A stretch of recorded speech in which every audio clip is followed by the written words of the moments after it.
അഖിൽ ഷാ പറഞ്ഞ വാക്കുകൾ കല്യാണം കഴിക്കാൻ പോകുന്ന പെൺകുട്ടിക്ക് കന്യകത്വം ആവശ്യമില്ല,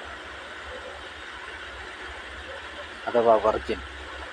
കല്യാണം കഴിക്കാൻ പോകുന്ന കുട്ടി വർജിനാണോ എന്ന കാര്യത്തിൽ അദ്ദേഹത്തിന് ഒരു പ്രശ്നവുമില്ല. ഒരു സമൂഹത്തിൽ പണ്ട് കൂടുതലും ഗ്രാമങ്ങളായിരുന്നല്ലോ. അന്നത്തെ കാലത്ത് പെണ്ണ് സൽസ്വഭാവി ആയിരിക്കണമെന്നുള്ള ഒറ്റ കാരണത്തിൽ ആദ്യം നോക്കുന്ന സ്വഭാവ രീതിയിൽ മുൻഗണന പെണ്ണ് വെർജിനായിരിക്കും എന്ന് തന്നെയാണ് പയ്യൻ്റെ ഡിമാൻഡ്. പെണ്ണിന് പരപുരുഷ ബന്ധമില്ല, പെണ്ണിന് പഠിക്കുന്ന സമയത്തൊന്നും ആരോടും ഒരു അഫയർ ഉണ്ടായിട്ടില്ല എന്നിങ്ങനെയുള്ള ഒരു കാഴ്ചപ്പാടുകളായിരുന്നു പെണ്ണ് കാണാൻ പോകുമ്പോൾ ആദ്യമുള്ള നിബന്ധന. അന്ന് വിദ്യാഭ്യാസവും ജോലിയൊന്നും ഇല്ലെങ്കിലും പെണ്ണിൻ്റെ സ്വഭാവ രീതിക്ക് മുൻഗണന നൽകുന്നതായിരുന്നു കന്യാകത്വം. അങ്ങനെയുള്ള പെൺകുട്ടികൾക്ക് വേഗത്തിൽ വിവാഹാലോചന വന്ന് കല്യാണം കഴിച്ച് പോകുന്നതാണ് പതിവ്.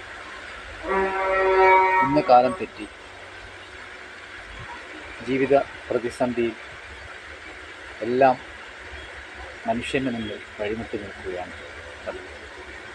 എല്ലാം ഉണ്ടായിട്ടും എത്ര സുന്ദരിയായ ഭാര്യ ഉണ്ടായാലും കല്യാണം കഴിഞ്ഞ് കുട്ടിയായതിനു ശേഷം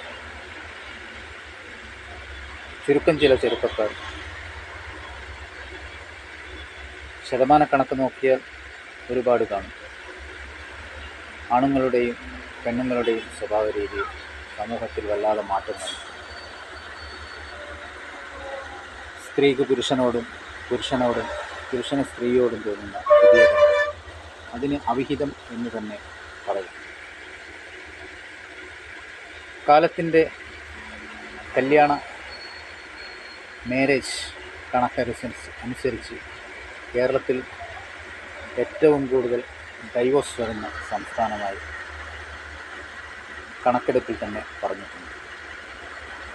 ഇത് എന്തുകൊണ്ട് സംഭവിക്കുന്നു എന്ന് ചോദിച്ചാൽ, ഒന്നാമത്തേത് അവിഹിതം തന്നെയാണ്, രണ്ടാമത്തേത് അഡ്ജസ്റ്റ്മെൻ്റ് ഇല്ലാത്ത ജീവിതം, മൂന്നാമത്തേത് കോംപ്ലക്സ്, ഈഗോ, മറ്റ് സ്ത്രീധന പ്രശ്നം, ഗാർഹിക പീഡനം എന്നൊക്കെ പറഞ്ഞ് അതിങ്ങനെ പോയിക്കൊണ്ടിരിക്കുന്നു. എന്നിരുന്നാലും വെർജിൻ എന്ന ഒരു പെണ്ണിൻ്റെ പരിശുദ്ധി അത് ഈ കാലത്തും അളക്കേണ്ടത് ഉണ്ടോ എന്നുള്ള ചോദ്യത്തിന് ഇന്ന് പലരും നൽകുന്ന ഉത്തരം, ഇന്നത്തെ കാലത്ത് അതിനൊന്നും ഒരു പ്രസക്തിയില്ല. കാരണം സ്ത്രീകളും പുരുഷന്മാരും കാമത്തിൻ്റെ പേരിൽ പരസ്പരം മത്സരിക്കുന്ന രീതി തന്നെയാണ് പല പല കുടുംബങ്ങളിൽ കണ്ടുകൊണ്ടിരിക്കുന്നത്. എന്തുകൊണ്ടെന്നാൽ എല്ലാത്തിനും മനുഷ്യന് പരസ്പരം എല്ലാത്തിനോടും മടുപ്പാണ്. അന്ന് ഒരു കാലത്ത് ജീവിച്ച് കൊതി തീർന്നിട്ടില്ലാത്ത ഒരു സമൂഹം നമ്മുടെ ഓർമ്മയിൽ ചിലപ്പോൾ ഉണ്ടാകാം. ചില മുത്തശ്ശന്മാരൊക്കെ പറഞ്ഞിട്ടുണ്ടാകാം, മകളുടെയൊക്കെ കണ്ട ജീവിതം ഇപ്പോഴുമുണ്ട് അവിടെ എവിടെയായിട്ട്. 90-80 വയസ്സ് വരെയും ഭാര്യ ഭർത്തൃബന്ധം വളരെ പരിശുദ്ധിയോടെ കാത്തു സൂക്ഷിക്കുന്ന ചില ജീവിതങ്ങൾ. അത്രയുമല്ലെങ്കിലും ഇന്നത്തെ ജീവിതകാലത്ത് എല്ലാത്തിനും മടുപ്പെന്ന് പറഞ്ഞു തുടങ്ങുമ്പോൾ പല വാർത്തകളിലൂടെ നമ്മൾ കണ്ണോടിക്കേണ്ടിയിരിക്കും. ഓരോ വർഷം എടുത്തു കഴിഞ്ഞാലും അവിഹിത ബന്ധത്തിലൂടെ ഉണ്ടാകുന്ന പ്രശ്നങ്ങളും കൊലപാതകങ്ങളും മറ്റ് പ്രശ്നങ്ങളുമൊക്കെ ഇന്നത്തെ സമൂഹ നീതിയിൽ പലതും നടപ്പിലാക്കുന്നത് കോടതിയും അല്ലെങ്കിൽ ചില വ്യക്തികൾ തന്നെ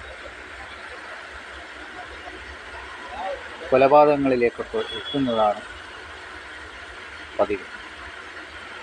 കോടതിക്ക് തന്നെ ക്ഷമ നശിക്കുന്ന കാഴ്ചപ്പാടുകളാണ് എന്നുള്ളത്. അതുകൊണ്ട് സ്ത്രീ പുരുഷ പ്രശ്നങ്ങൾ കൈകാര്യം ചെയ്യാൻ കോടതികൾ പോരാ എന്നുള്ള നിലപാടിലാണ് ഇന്നത്തെ ജുഡീഷ്യറി. അഖിൽ ഷാ പറഞ്ഞ വാക്കിൻ്റെ അടിസ്ഥാനത്തിൽ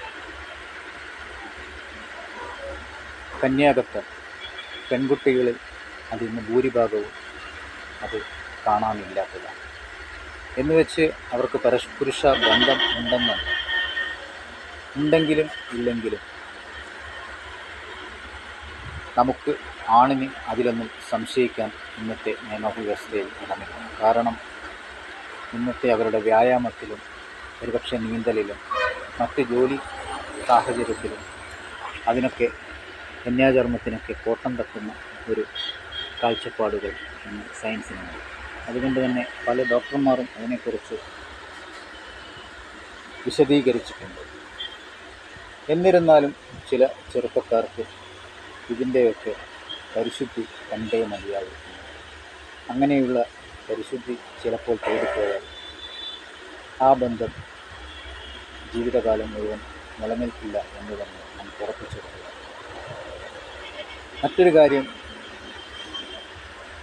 ആണിൻ്റെ പരിശുദ്ധിയാണ്. ആണ് പെണ്ണിൻ്റെ പരിശുദ്ധി തേടുമ്പോൾ പെണ്ണ് ആണിൻ്റെ പരിശുദ്ധി തേടുന്നു. പക്ഷേ പെണ്ണ് പറയുന്ന ഒരു മാർഗം കല്യാണത്തിന് മുമ്പ് എന്തുണ്ടായാലും കുഴപ്പമില്ല, കല്യാണത്തിന് ശേഷം ഒന്നും പാടില്ല എന്നുള്ളതാണ്. തിരിച്ചാണും ഇപ്പോൾ പ്രതീക്ഷിക്കുന്നത് അതുതന്നെയാണ്. കല്യാണത്തിന് മുമ്പ് നിങ്ങൾക്ക് ബോയ് ഫ്രണ്ടോ ബെസ്റ്റിയോ എന്ത് വേണമെങ്കിലും ഉണ്ടായിക്കോട്ടെ, പക്ഷേ കല്യാണത്തിന് ശേഷം ഇതൊക്കെ അർത്ഥം നിറച്ച് നിർത്തി വേണം കുടുംബത്തിലേക്ക് വലതുകാലം വെച്ച് കയറാം. ഇനിയും പരിശുദ്ധിയും കന്യാചർമ്മവും കന്യകനെയുമൊക്കെ ആവശ്യമുണ്ടെങ്കിൽ ഇന്ന് സെക്സ് ടോയ്കൾ ഒരുപാട് സമൂഹത്തിൽ കിട്ടാനുണ്ട്, മാർക്കറ്റിൽ കിട്ടാനുണ്ട്. ചുരുക്കി പറഞ്ഞാൽ ഇന്നത്തെ കാലഘട്ടത്തിൽ വർജിനായിട്ടുള്ളത് പെണ്ണിൻ്റെയായാലും ആണിൻ്റേതായാലും വർജിനായിട്ടുള്ളത് അതേ. അങ്ങനെയുള്ള ആൾക്കാർ അങ്ങനെയുള്ള സെക്സ് ടോയ് കല്യാണം കഴിക്കാതെ സെക്സ് ടോയ് വാങ്ങി പരീക്ഷിക്കുന്നത്. എന്തായാലും അഖിൽ ഷാ പറഞ്ഞ വാക്ക് അസ്ഥാനത്തല്ല, ഇന്നത്തെ സമൂഹത്തിൻ്റെ സ്ഥാനത്ത് തന്നെയാണ് വന്ന് പഠിച്ചത്. അതുകൊണ്ട് ഏവരുടെയും ഇഷ്ടം പോലെ ചെയ്യുക എന്ന് മാത്രമാണ് ഇത് പറയാൻ.